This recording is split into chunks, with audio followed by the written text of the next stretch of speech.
Hello friends, welcome to Bankers Platform. So friends, today we have come with the memory recall questions for Bank Promotion Exam 2026. As many banks have announced their bank promotion exam, and mostly in December, many banks are going to take the exam. So we have come with this series of memory recall questions where we will be discussing the memory recall questions and also most expected questions for bank promotion exam. So it will be very helpful for you. So let's start. The first question is, as per RBI latest guideline 2025, what is the risk weight for home loans up to 30 lakh where LTV is less than equal to 80%? So less than equal to 80% at LTV will be there. Then what will be the risk weightage? So your options are A 20%, B 25%, C 30%, D 35%. So let's see what is the correct answer. Correct answer is D, that is 35%. So if the loan amount is up to 30 lakh, up to 30 lakh and LTV is less than equal to 80%, so in that case 35%, 35% will be the risk weightage. So we are not talking about the margin. So sometime in questions, you will be getting the what will be the margin. So here we are talking about the risk weightage. So risk weightage will be 35%. So this is the revised guideline. So this is the like for various different type and amount, how much will be there? Like up to 30 lakh. If up to 30 lakh it is there, then LTV for less than equal to 80%, then LTV risk weight will be 35%. If it is more than 80% to 90%, then risk weight will be 50%. LTV. Then between 30 lakh to 75 lakh. If the loan amount is between 30 lakh to 75 lakh, the risk weightage will be 35% to for the LTV less than 75%. And if LTV is more than 75 and less than 80, then it will be 50%. And above 75 lakh, LTV less than equal to 75%, it will be 75% risk weightage. So this is about the risk weightage. This question is very important. Many times the question has been asked in the bank promotion exam of various banks. So in this series, we will be discussing the common guidelines because when you're going to attempt the bank promotion exam, so 50% of your exam will be on common guideline, which will be common in all the banks. 50% guidelines will be common in all the banks, that is RBI guideline, government guidelines, and rest 50% guidelines will be there, which are particular to your bank, in which bank you are working. So it will vary from bank to bank, like products of the bank. It also depends on the internal policy of the bank. Products are there, like lending guidelines are there. So those things you have to prepare yourself from your bank circulars and guidelines. So we will be focusing in this series that 50% part, that is the RBI guidelines and the government guidelines. So mostly these guidelines will also match with the bank policies also. But when it comes to products, so products will be different for different banks. So that you have to study yourself for that exam. And here you will get 50% of the question paper, what is going to come, that you can have the idea of that. Okay, let's see next question. Question number two. What is the minimum CRAR requirement under Basel III for Indian banks, excluding CCB? So our options are 8%, 9%, 10.5%, 11%. Let's see the right answer. Right answer is B, 9%. So RBI mandates bank to maintain minimum 9%.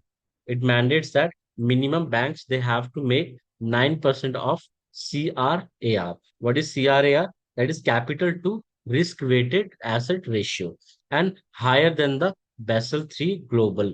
Global norm is 8%. So globally, the banks are keeping 8% of CRAR. But RBI, for being at safer side, they have added 1% extra. So CRAR for Indian banks, that is 9%.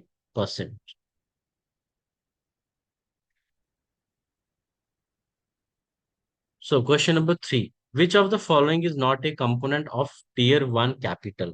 So our options are A, paid up equity capital, statutory reserves, subordinated debt, perpetual non-cumulative preference shares. We have to tell which is not a part of tier one capital. So right answer is C, that is subordinated debt. So subordinated debt forms part of tier two capital and not of tier one. So from this tier one capital, tier two capital, what are the components? How it will be like what things are part of tier one capital, what things are part of tier two capital. From here also questions have been seen. Let's move to next question. So before moving to next question, friends, I request all of you that you can subscribe to our channel if you have not subscribed. So if you are new to our channel, if you have not subscribed our channel, so do hit the subscribe button so that this series which we have started we will try to post video every day.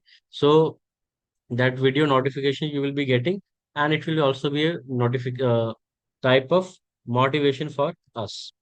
So do hit the subscribe button and press the bell icon. And also you can like this video if you are benefited from this video. So I hope so you will subscribe the channel. Let's move to next question. So under priority sector lending, what is the overall target for domestic scheduled bank commercial bank? 30% of ANBC, 35% of ANBC, 40% of ANBC, 45% of ANBC. So this priority sector topic is very, very important. So if you're completing this priority sector topic, so you can expect 10 to 15 questions in the exam from priority sector lending. So it will be very helpful for you. You can go through the full circular, and we will also come up with a video on priority sector lending, that master guideline of RBI.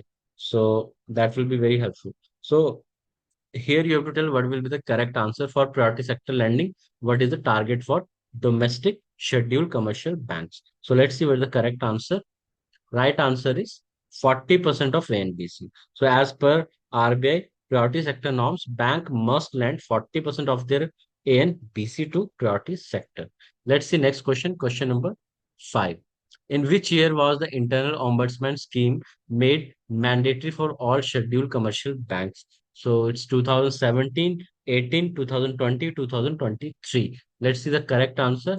Right answer is 2018. So from 2018, RBI has mandated that this internal ombudsman scheme is compulsory. It's mandatory for the commercial bank except RRBs. Okay, and that is from 2018. So it is to strengthen the customer grievances and redressal. Let's see next question. Question number 6. Under SURFACE Act, what is the minimum outstanding amount for a bank to initiate action?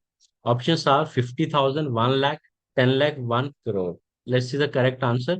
Right answer is B, that is 1 lakh. So up to 1 lakh, more than 1 lakh amount should be there. Then only the bank will be able to initiate the SURFACE action. Okay. So 1 lakh and above it should be there. So borrower due should be 1 lakh or more and classified as NPA. So this is the criteria, minimum criteria. And however, the act is not applicable to loan account where the outstanding amount is less than 25% of principal and interest. So suppose somebody has taken loan of 100 lakh.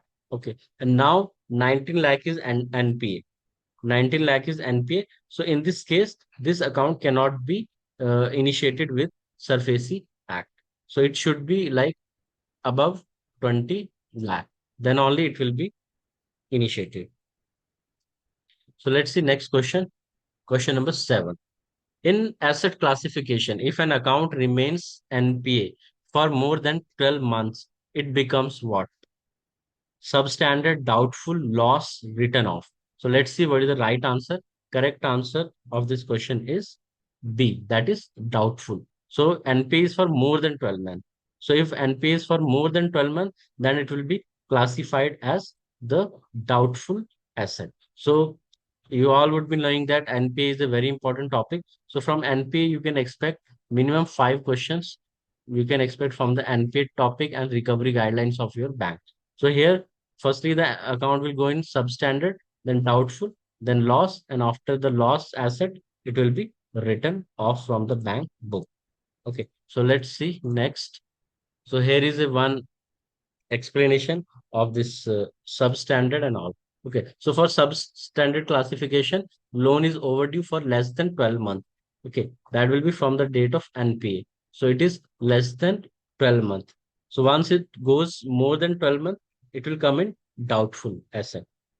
So doubtful asset will be there and loans overdue for more than 12 months with uncertain recovery. And after this, it will move to loss asset. Loss asset when recovery is nearly impossible due to business closure or bankruptcy. So after that, it will loss asset. And after it is declared as lost asset, the bank will return off. Bank will return off this from their books. So in this way, the account will be closed. Okay, let's move to next question. Question number 8. So what is the maximum period of pre-shipment credit in foreign currency, PCFC, that bank can give? Options are 90 days, 180 days, 270 days, 360 days. Let's see the right answer.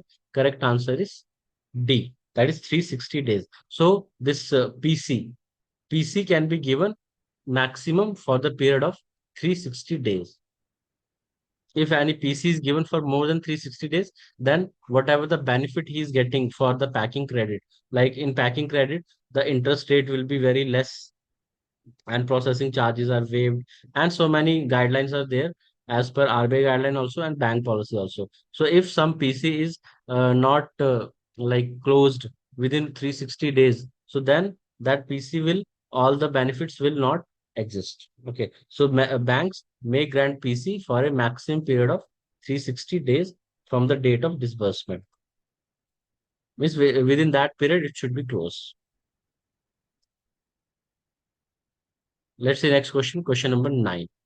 In a letter of credit, the bank undertaking to pay upon compliant documents is known as issuing bank, advising bank, negotiating bank, confirming bank.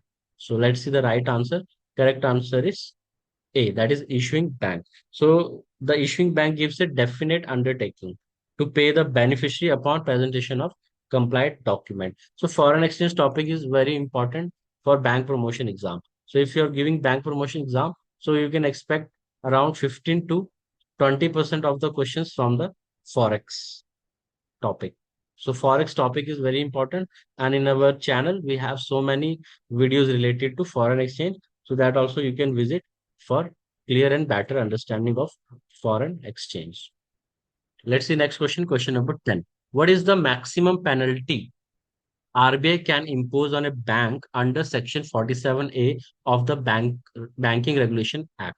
So our options are 5 lakh, 10 lakh, 1 crore as decided by RBI. So let's see what is the right answer. The correct answer is D, as decided by the RBI. So RBI can impose monetary penalties, that is like with the nature of contravention. No fixed upper limit is there. So that can be imposed as per their requirement or as per the like whatever the bank has violated the policy based on that. So let's see next question, question number 11. Which of the following rate is announced by RBI for long-term project lending, benchmark to repo rate, MCLR, base rate, external benchmark rate, BPLR? Let's see the right answer. Correct answer is C, that is external benchmark rate. So since 2019, all new floating rate loans are linked to external benchmark like repo rate or 3-month treasury bill. So these all are very important questions because RBI guideline questions are coming like anything in the exam. So you have to be very thorough with the RBI guidelines. Let's see next question. Question number 12. What is the maximum limit for remittance under the liberalized remittance scheme per financial year? So in a financial year, how much amount a individual an individual can send abroad? First is 1 lakh USD, 1.5 lakh USD, 2 lakh USD, 2.5 lakh USD. So let's see what is the right answer for this question. So right answer is 2 lakh 50,000 USD. So in a financial year, one person can send 2 lakh 50,000 USD per financial year for permitted current account or capital account transaction. So one more question can be asked from here, that what is the threshold without TCS? So there is a TCS in foreign exchange transaction. So up to 10 lakh, there is no TCS on foreign exchange transaction. So this also you can remember. And this is per PAN. Per PAN limit is there in a financial year. Let's see next question, question number 13. Which form is mandatory for banks to obtain before processing an LRS remittance? So LRS liberalized remittance scheme. So for this, which form is mandatory? Form A2, Form 15 CACB, Form LRS1, FEMA 6. So let's see what is the right answer.